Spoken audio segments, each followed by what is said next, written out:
Now, to say that the last video about watch YouTubers making you boring with their boring choices created some strong emotions is an understatement. Most of you appreciated what I said. Many of you hated what I said. We're going to read just a couple of comments here. Wait a minute. It seems that it's in thing now for less popular watch YouTubers to hit on others for clout. Ha ha ha. Rather boring video. Well, my daughter says the same thing. My daughter hates my videos. She can't watch them. She can't watch any watch video. So I guess you're right. This is my favorite. By Hector. Hector! The irony is staggering. This self-proclaimed watch expert is calling other YouTubers boring, yet delivers one of the dullest, most self-important videos imaginable. No real insight, just smug opinions dressed up as authority. If anyone is genuinely influenced by this or takes the echo chamber in the comments seriously, it's time for a reality check. Watch collecting is about personal expression, not conforming to someone else's tired narrative. En serio, esta gente son unos pendejos y una completa pérdida de tiempo. Rimba rimba! Dude, you're boring. Have you ever owned a Rolex Explorer? Guess the difference is you don't get classic styling built on the art of discretion, elegance, classicism. If you like brush designs that scream for attention, you'll appreciate Invicta or 38mm Breitling for Bentley models. Posh. Jokes aside, my video was not targeting any of the YouTubers that I had and still have on my thumbnail. I watch these people almost daily for years, and I use their boring side to make a point because they have a very boring side. And it's true. I'm sorry if it's true, but it's true. And I don't hate on Rolex. Many came up to say about Rolex. The video was not about Rolex. I used the Explorer because it's a simple three-hander and everybody knows it. But people have such a thin skin, such big insecurities, that take it personally, even though I never said anything about the watch itself. I was talking about the principles of three-hander, no date, blah, black dial watch, that it could be mixed with whatever. Anyway, but because they tell me all these things, I wanted to make something a little more extravagant and be a little more detailed about what I think, why I think. Many of you, or some of you, might know that I have a design degree from a British university, very posh. First class honors, for those that know. And I know a thing or two about art history and designs, and I'm going to put it here for you. Neoclassicism, and I'm going to start a little back so we have something in our minds of what happens. The one thing that you're going to find about art and design is that everything is a reaction of something old. If you think today's generations just push back on older generations, this was happening always. Watch an older movie when they have younger people in, and you will see that they have the same kind of conversations always. And in art and design, architecture, that's everywhere. Every movement that comes after is typically a reaction of the previous. So in the 1750s to 1820s, we have neoclassicism, which was inspired by Greece and Rome. And you have austerity, formality, you have straight lines. You can see these in the U.S. Capitol. You can see it to the White House. These are good examples of back then. Then we go to Romanticism between 1798 to 1837. I know some of these dates overlap, but nothing begins and ends one day and everybody says, oh, I'm going to stop doing this. So there's always overlapping. Keep that in mind. And then we go to something more, with Romanticism, we go somewhere closer, Dark Ages, Middle Ages. A good example of that is the Westminster Palace, which hosts the British Parliament. And we have, around the same time, the Industrial Revolution, 1760 to 1840. What that does is that even though, yes, we have Industrial Revolution, first of all, it takes time to ramp up. So, yeah, 1760 doesn't mean we have full industries yet. And we still have influences from everything that we had all these past years. So what happens with this, in architecture, for example, is that they take these ideas that they had in the past, nice decorations in buildings, and they try to find new innovative ways to make them. Instead of having a sculpturing a sculpture, they create molds and they make them like that with gypsum or other materials. Instead of building with rock, they start using steel.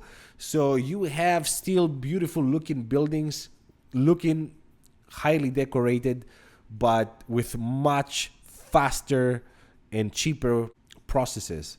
Now, up to that point, and I would argue up to almost end of Industrial Revolution, 1840s, you have watches that are pocket watches, because the people that use these watches are the high echelon of society, really, really rich people. They want to know what time it is. The average villager had to go to a big clock at the church if that was available, and they had the watch in their pockets, dressed all nice, and while they were at it, it was made with gold, highly decorated, sometimes highly complicated. These were status symbols from almost the beginning.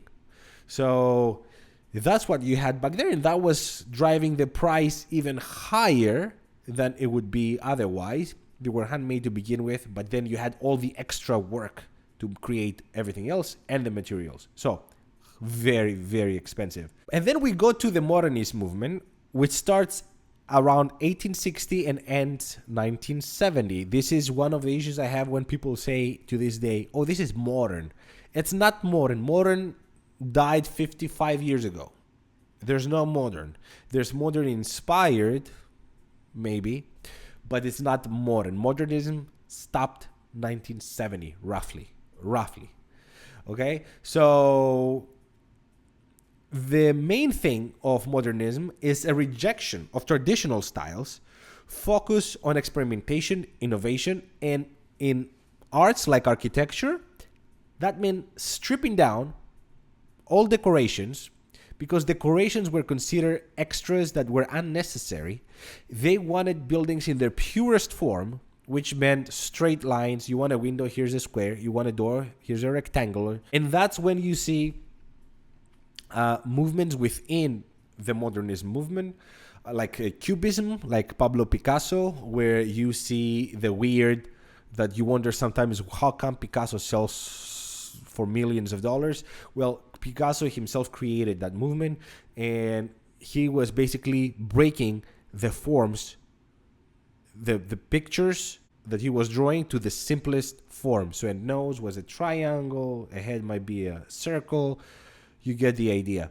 Then you have the Fauvism, which is loose brush with simple forms, and pop art with Andy Warhol, mass culture, and consumerism. One of his most famous drawings is a Campbell soup can. So they embrace all that pop culture and they call pop art. So in architecture, what happens during the modernist time is that you have great architects like the American Frank Lloyd Wright, Le Corbusier, and the German Ludwig Mies van der Rohe, which is legendary because although he tried to cope with the Nazis at the beginning, he had to flee Germany because he was considered leftist, because he was the last director of the school of Bauhaus. And if you know anything about watches, you probably know Bauhaus. Nomos is typical Bauhaus-inspired brand, German brand, obviously. Max Bill was also a Bauhaus student. He actually studied in Bauhaus, the actual school of Bauhaus. And he cooperated with Johannes, and they made a wall clock that later was shrunk down to a wristwatch. But the Max Bill Johannes, the Johannes Max Bill, is an actual design by Max Bill, just it was made for a bigger size. And you see what that means. It means that take out everything that is not needed to tell time. And that was considered a great idea because it was helping also with costs. You can imagine that creating a simple circle, a simple date, even if it has a date, 3 hands, simple sticks, no decorations, no great polishings, nothing that's not important to tell time. A good example of that also is the Brown appliances that was also inspiring Steve Jobs to create iPhones. And that simplicity worked excellent with the software because you have vast options, and then using icons and simple design really helped the average user. So that was modernism, and now we live in what we call either postmodern or contemporary era. Now, what happened towards the end of the modernist movement? You have World War I, World War II, somewhere in between. You start seeing the mechanization of warfare, and that meant the need for coordination around the troops. So they start getting issued a wristwatch, where before people in World War I saw the need and they tried to modify the pocket watch to a wristwatch. World War II had seen that and already was issuing watches. That's where you see brands like IWC to this day making the Flieger pilot in German watches. So that starts the era of the tool watch and the mass produced watch that is available to the people. For the first time, the average Joe can go and purchase a watch, mainly because of the materials used, just stainless steel, the production methodology, which is mass-produced factory movement, as much as possible back then. Today, we would call them handmade with our standards today. But that was mass-produced back then. And the average Joe could afford a watch. And these people, after World War II, they start going to places. They start working in environments that had different needs. And then you see that tool watch idea getting expanded and branching out to engineering, speleology. It was already in diving and pilots' watches. But now we have intercontinental travel. So you have the GMT and all these good things, right? Then you have 1970s, so the end of modernist era. You have Quartz by Seiko coming.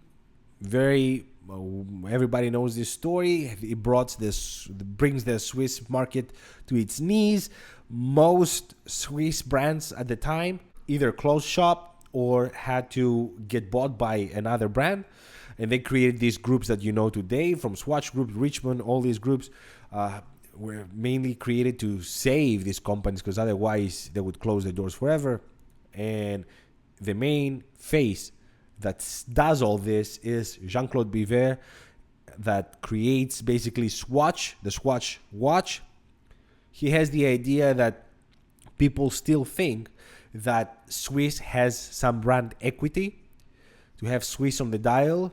So they need to compete with the Japanese. And what they do is put a cheap Quartz Swiss-made movement into a cheap plastic case with colorful bands, and the rest is history, saves the Swiss watchmaking industry, single-handedly, I would say. Then he goes on and saves a bunch of brands like Omega, Hublot, Blancpain. Blancpain, actually, he brought back to life out of the dead altogether. Tag Heuer, incredible. But today's watches, today's luxury watches, what we call luxury, are really a better version of that mass-produced post-World War II watch, the tool watch. We still call them tool watches for historical reasons. Sometimes we get obsessed over water resistance, over specs. That's part of the game, and I enjoy it too. But in all actuality, all these are luxury pieces. None of us, or most of us, won't take them diving, won't take them in a flight in a cockpit that's not pressurized. So yes, they have that sentimental connection with the past, but that's it. The problem is that Swiss manufacturers know that, and they try to get away with the bare minimum. And I'm not even going to talk about where they're really made, if they're Swiss made, what Swiss made means. We talked about this extensively in other videos. But I'm going to talk about movement decorations. I'm going to talk about bevelings. I'm going to talk about case finishing, indices being printed versus applied, what kind of polishing the indices might have, loom. There's a bunch of different things that we can talk here.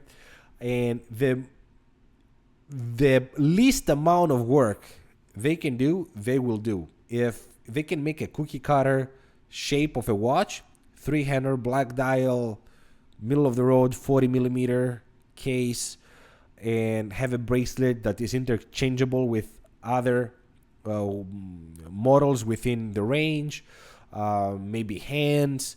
The more movements, the more parts they can interchange and make different models, the better the profit margins get. Now, what are the profit margins?